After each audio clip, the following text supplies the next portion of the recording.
من عبد سأل النبي وسأل الله مولاه. ഒരാള് നബി തങ്ങളോട് സങ്കടം പറഞ്ഞാൽ, ഒരാള് ഇർതഗബത്ത് ചൊല്ലിയാൽ, ഒരാള് ശഫാഅത്ത് ചോദിച്ചാൽ, ഒരാള് സങ്കടം നബി തങ്ങളുടെ മുമ്പിൽ അവതരിപ്പിച്ചാൽ, വസഅലല്ലാഹ മൗലാഹു, നബി തങ്ങളെ രക്ഷിതാവായ അല്ലാഹുവിനോട് നബി തങ്ങളോടും ഒരാള് സങ്കടം പറഞ്ഞാൽ, ഇല്ലാ ഖലല്ലാഹു ഹാജതഹു, അവന്റെ ആവശ്യത്തിന് അല്ലാഹു അങ്ങ് വീട്ടി കൊടുക്കുകയാണ്. വസറഫ അൻഹു, എല്ലാ തെറ്റില്ലാ മോശങ്ങളും അല്ലാഹു തിരിച്ചു കളയുകയാണ്.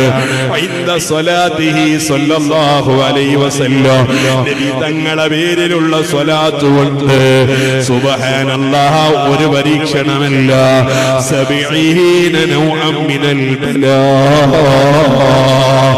അവന്റെ ശരീരത്തിലും അവന്റെ മക്കളിലും അവന്റെ സമ്പത്തിലും അവന്റെ കുടുംബങ്ങളിലോ വരുന്ന 70ഓളം വരുന്ന ബലിയത്തുകള്, പരീക്ഷണങ്ങളോ ഒരൊറ്റ സ്വലാത്ത് കൊണ്ട് അല്ലാഹു തആല അവനെ തൊട്ട് തിരിച്ചു കളയുകയാണ്. വറഫഅലഹു 70 ദറജാ, സ്വർഗീയ പുങ്കാമനത്തില് അല്ലാഹു 70 പദവി നൽകുകയാണ്. അതുകൊണ്ട് എന്റെ ഉമ്മമാരെ, മാമിന അബ്ദി മുസ്ലിമിൻ അക്ദറ സ്വലാത്ത് അലാ മുഹമ്മദിൻ സല്ലല്ലാഹു അലൈഹി വസല്ലം, നബി തങ്ങളുടെ പേരിൽ ഒരാള് അധികരിപ്പിച്ച് സ്വലാത്ത് ചൊല്ലിയാൽ, ഇല്ലാ നവ്വറല്ലാഹു ഖൽബഹു, അവന്റെ ഹൃദയം അല്ലാഹു പ്രകാശിപ്പിക്കുകയാണ്. വഗഫറ ദംബഹു, അവന്റെ പാപങ്ങൾ അല്ലാഹു പുറത്തു കൊടുക്കുകയാണ്. വശറഹ സദറഹു, അവന്റെ ഹൃദയത്തിന് അല്ലാഹു വിശാലത ചെയ്തു കൊടുക്കുകയാണ്. വയസ്സറ അംറഹു, അവന്റെ കാര്യങ്ങളെല്ലാം അല്ലാഹു എളുപ്പമാക്കി കൊടുക്കുകയാണ്. അതിനെന്ത് വേണോ? നബി തങ്ങളുടെ പേരിൽ ധാരാളം സ്വലാത്ത് അധികരിപ്പിക്കണോ? അല്ലാഹു തആല നമുക്കതിന് തൗഫീഖ് ചെയ്യുമാറാകട്ടെ. മനസ്സ് ശുദ്ധമാകണോ, മനസ്സ് ക്ലിയർ ആവണോ, ധിക്കാരം മനസ്സിൽ നിന്ന് പോകണോ? സുബ്ഹാനല്ലാഹ്, പുതിയതായി കടന്നു വരുന്ന നിത്യവാദികളോ നിരീശ്വരവാദികളോ അവരെയൊക്കെ കാഴ്ചപ്പാടെന്താണ്? എന്നെ ഉപദേശിക്കാൻ പാപ്പ വരാൻ പറ്റൂല, ഉമ്മ എന്നെ ഉപദേശിക്കാൻ പറ്റൂല, ഒരു ടീച്ചറും എനിക്കെതിരെ ശിക്ഷ നടപ്പാക്കാൻ പറ്റൂല, സ്കൂൾ തലങ്ങളിൽ പഠിക്കുന്ന ചെറിയ വിദ്യാർത്ഥികൾ പോലോ, ഉസ്താദായാലും മാഷായാലും ടീച്ചറായാലോ ഏത് മതക്കാരനായാലോ നിങ്ങളെ അധ്യാപകന്മാരോ എതിരെ നിങ്ങൾക്കെതിരെ ഒരു ആക്ഷൻ എടുത്താൽ അതൊരു കേസും ഗുരുമാലുമാക്കിയിട്ട് ഇവരെ ഉള്ളിലാക്കാനുള്ള ബന്ധപ്പാടിലാണ്. ഓ എന്റെ വിദ്യാർത്ഥികളെ, ഒരുപാട് പ്രായം ചെന്ന ഉപ്പമാര് നമ്മുടെ മുന്നിലുണ്ട്. ആ ഉപ്പമാർക്കൊന്നും ഒരു പോലീസിന്റെ കയ്യിൽ നിന്ന് അടി കിട്ടിയിട്ടില്ല, ഒരാള് കേസിൽ കൊണ്ട് കുടുങ്ങിയിട്ടില്ല. ആ കേസിൽ കൊണ്ട് കൊടുക്കാതെ, അടി കൂടുതൽ കിട്ടാതെ നമ്മുടെ പൂർവീകരായ പാപ്പയും ഉമ്മയും ഇവർക്കൊക്കെ ഈ ഒരു സംരക്ഷണം കിട്ടിയത് എന്തുകൊണ്ടാണ്? ചെറിയ പ്രായത്തിൽ പാപ്പയടിച്ച അടിയുടെ ഊക്കാണ്. അന്ന് കിട്ടിയ ചെറിയ അടി കൊണ്ട് അതേ പോലീസുകാരുടെ ലാത്തി കൈക്ക് തട്ടിയില്ല, പോലീസുകാർ നമ്മയിട്ട് പൂസിയില്ല. ആ സ്ഥാനത്ത് ആ നിയന്ത്രണം നമ്മളിൽ നിന്ന് പാടെ അങ്ങ് എടുത്തുപോയപ്പോ പാപ്പതല്ലാത്തൊരു കാലോ, ഉമ്മാക്ക് തല്ലാൻ പറ്റാത്തൊരു കാലോ, ഉസ്താദുമാര് വടിയെടുത്താൽ കേസ്, അതേ ടീച്ചർമാരെങ്ങാനോ ഒരു കുട്ടിയെ പുറത്താക്കിയാൽ അതിന്റെ പേരിൽ കേസ്. ഇങ്ങനെ കുട്ടികളെ പഠിപ്പിക്കുന്ന നേരത്തെ കിട്ടിയ ചെറിയ അടികൾ പോലോ ഒരു വലിയ കേസാക്കി കൊണ്ടുവന്നാൽ ഈ കുട്ടികൾ വളർന്നാ പിന്നെ അടി മുഴുവനും പോലീസുകാരന്റെ കയ്യിൽ നിന്ന്. ഇപ്പൊ തന്നെ നിങ്ങൾ നോക്ക്, ക്യാമ്പസുകളെല്ലാം കൂട്ടത്തല്ലാണ്. എന്നോടൊരു മാഷ് പറഞ്ഞതാ, ഉസ്താദേ ഇവിടെ ഒരുപാട് സിനിമകൾ ഇറങ്ങിയല്ലോ, അതിൽ നിന്ന് തല്ലുമാല വന്നതിന് ശേഷം കുട്ടികൾ മുഴുവനും തല്ലാണ്, ആണും പെണ്ണും തല്ലാണ്, ചെറുപ്പക്കാരൻ മുഴുവനും തല്ലിലാണ്. സുബ്ഹാനല്ലാഹ്. അതിനും ആ സിനിമാ സംവിധായകൻ തെരഞ്ഞെടുത്തത് നമ്മുടെ ജുമുഅത്ത് പള്ളിയാണെങ്കിൽ എത്ര വലിയ ഗൗരവമുള്ള വിഷയമാണ്. നമ്മുടെ മക്കളുടെ ചെരുപ്പിന്റെ മുകളിൽ ഒരാൾ അറിയാതെ ചവിട്ടിയാൽ അതിനെ തിരിച്ചു തല്ലിക്കൊണ്ട് ഒതുക്കണമെന്നുള്ള ഒരു മെസ്സേജ് നമ്മുടെ കുട്ടികൾക്ക് പഠിപ്പിച്ചു കൊടുക്കാനല്ലേ പല സിനിമകളും നമ്മുടെ നാട്ടിൽ ഇറക്കിക്കൊണ്ടിരിക്കുന്നത്. ഇത് പറഞ്ഞാൽ പറയുന്ന മുസ്ലിയാര് കാര്യബോധമില്ലാത്തവര് ഇന്ന് നാട്ടിൽ അനുഭവിക്കുന്ന സകല കേടിന്റെയും പ്രധാന കാരണം ഇവിടെ ഇറങ്ങുന്ന സിനിമകളാണ്. ഏത് മതമായാലും എനിക്ക് പ്രശ്നമില്ല, ഏത് ഇണയായാലും പ്രശ്നമില്ല, പാപ്പയും ഉമ്മയും സമ്മതിച്ചിട്ടില്ലെങ്കിലോ ഞാൻ ഇഷ്ടപ്പെടുന്നവന്റെ പിന്നാലെ ഞാൻ പോകും എന്ന പിടിവാശി നമ്മുടെ മക്കളെ മനസ്സിൽ ഉദിച്ചതെന്തുകൊണ്ടാണ്? ഇറങ്ങുന്ന സിനിമകളെല്ലാം പ്രേമകഥകളാണ്. അതെ, അവിടെ നായകനോ നായികയോ ഒന്നിരിക്കലും മുസ്ലിം അല്ലെങ്കിൽ ക്രിസ്ത്യാനി, അല്ലെങ്കിൽ മുസ്ലിം അല്ലെങ്കിൽ ഹിന്ദു, അല്ലെങ്കിൽ ഹിന്ദു മറ്റൊരു ക്രിസ്ത്യാനി, ഇങ്ങനെ രണ്ട് മതചേരിയിലുള്ള ആളുകള് പരസ്പരം അഭിനയത്തിലൂടെ പ്രേമിച്ചിട്ട് ആ പ്രേമം കലങ്ങുമെന്ന് കണ്ടാൽ സുബ്ഹാനല്ലാഹ് കണ്ടുകൊണ്ടിരിക്കുന്ന കുട്ടിയുടെ മനസ്സിൽ എന്താണ്? ഇവർ രണ്ടുപേരും ഒന്നിക്കണമെന്നാണ്. അവരെ മാതാപിതാക്കളോടുള്ള വെറുപ്പാണ്. അതിനെ പാടില്ലെന്ന് പറയുന്നവരോട് അറപ്പാണ്. ഈ മെസ്സേജ് നമ്മുടെ കുട്ടികളിലേക്ക് പുതിയ സിനിമകളിലൂടെ ലഭിക്കുന്നുണ്ട്. അത് നിങ്ങളെ ചെറുതായി കാണാൻ പാടില്ല. അല്ലാഹു തആല നമ്മുടെ മക്കളെയെല്ലാം കാത്തുരക്ഷിക്കുമാറാകട്ടെ. ഇന്ന് സിനിമയും മതത്തിന്റെ പേരില് മുസ്ലിങ്ങളായ സംവിധായകർ പോലും ഇറക്കുന്ന സിനിമയുടെ റിലീസിന്റെ മുമ്പേ അവര് പത്രസമ്മേളനം വിളിച്ച് ഇസ്ലാമിനങ്ങ് തള്ളാണ്. അത് കേൾക്കുമ്പോ സംവിധായകൻ കേവലം ഒരു മുസ്ലിമാണ്, ആ മുസ്ലിമായതുകൊണ്ട് സിനിമ മറ്റാരും കാണൂലല്ലോ എന്നൊരു ബേജാറോടുകൂടെ മതത്തിനെ തള്ളാൻ ഒരുങ്ങി തയ്യാറായ കുറെ ജനങ്ങള് ഇല്ല മക്കളെ. അല്ലാഹുവിന്റെ ഹബീബായ മുഹമ്മദുർ റസൂലുള്ളാഹ് നബി തങ്ങൾ പറഞ്ഞതല്ലാത്തതുള്ളൂ ഈ ലോകത്ത് പുലരുന്നില്ല. കൊലപാതകം കൂടുമെന്ന് നബി മുഹമ്മദുർ റസൂലുള്ളാഹി. ലോകാവസാനമായ കൊലപാതകം കൂടും, മദ്യപാനം കൂടും, മയക്കുമരുന്ന് കൂടും, എല്ലാം കൂടും, മോശപ്പെട്ടതൊക്കെ കൂടും. മുഹമ്മദുർ റസൂലുള്ളാഹ് മുഹമ്മദുർ റസൂലുള്ളാഹി നബി സല്ലല്ലാഹു അലൈഹി വസല്ലം തങ്ങൾ പഠിപ്പിച്ചതല്ലേ. അതിവിടെ പുലരും. നമ്മൾ അതിന്റെ ഒരു കാരണക്കാരാകാതിരിക്കാൻ വേണ്ടി അള്ളാഹിനോട് ദുആർക്ക് അല്ലാഹുവേ നീ കാത്ത് രക്ഷിക്കണേ അല്ലാഹ്. ഭാവിയിലെ ലോകാവസാനത്തിന്റെ മുന്നോടിയായി ഇവിടെ സ്ത്രീകൾ കച്ചവട രംഗത്തേക്ക് സജീവമാകും. മുഹമ്മദുർ റസൂലുള്ളാഹ് വിധങ്ങൾ പറഞ്ഞതാ. ഭാര്യയും ഭർത്താവും ഒരുമിച്ച് കച്ചവടം ചെയ്യുന്ന ഒരു കാലം, അതൊരു സുലഭമായി എല്ലാരും കച്ചവടത്തിന്റെ ജീവിതം. അവിടെ കേവലം പെണ്ണിനെ ഒരു ചരക്കാക്കി, ഒരു പ്രദർശന വസ്തുവാക്കി കച്ചവടത്തിന് നല്ല അഭിവൃദ്ധി കിട്ടാൻ സുന്ദരിയായ പെൺകുട്ടിയെ കൊണ്ടുപോയി നിർത്തുന്ന ഒരു കാലം. ഓ എന്റെ ഉമ്മമാരെ, ഇതൊക്കെ പറയുമ്പോ ഞങ്ങൾക്കൊന്നും ചെയ്യാൻ പറ്റൂല എന്നാണോ മുസ്ലിയാര് പറയുന്നത്? അല്ല അല്ല, ഇസ്ലാം നിങ്ങളോട് പറഞ്ഞത് മുഴുവനും നിങ്ങൾക്കുള്ള സംരക്ഷണത്തിനാണ്.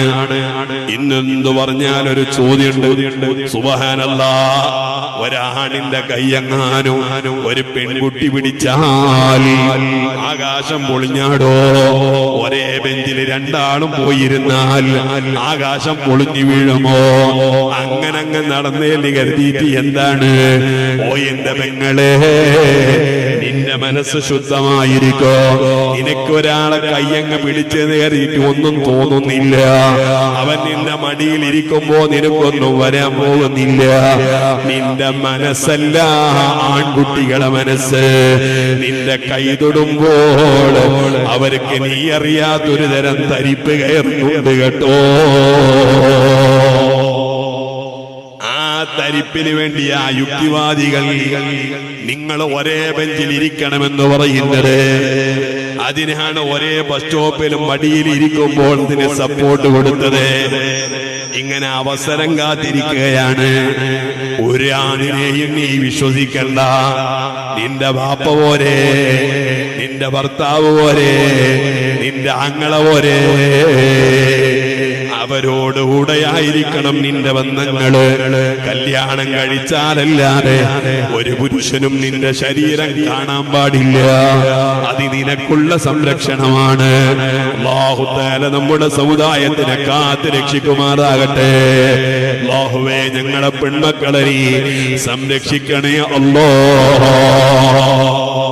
മഹാനായ ഹബീബ് മുഹമ്മദുർ റസൂലുള്ളാഹി നബിതങ്ങൾ പറയുന്നുണ്ട്, സുന്ദരിയായ ഒരു പെണ്ണ് ഒരുങ്ങി തയ്യാറായി പുറത്തു പോയാൽ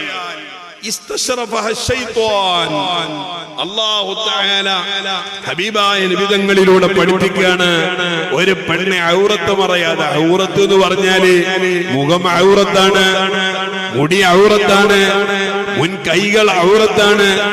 ഇത് കാണിച്ചൊരു പെണ്ണ് പുറത്തിറങ്ങിയാൽ നബിതങ്ങളെ ഹദീസ് അങ്ങനെയാണ്.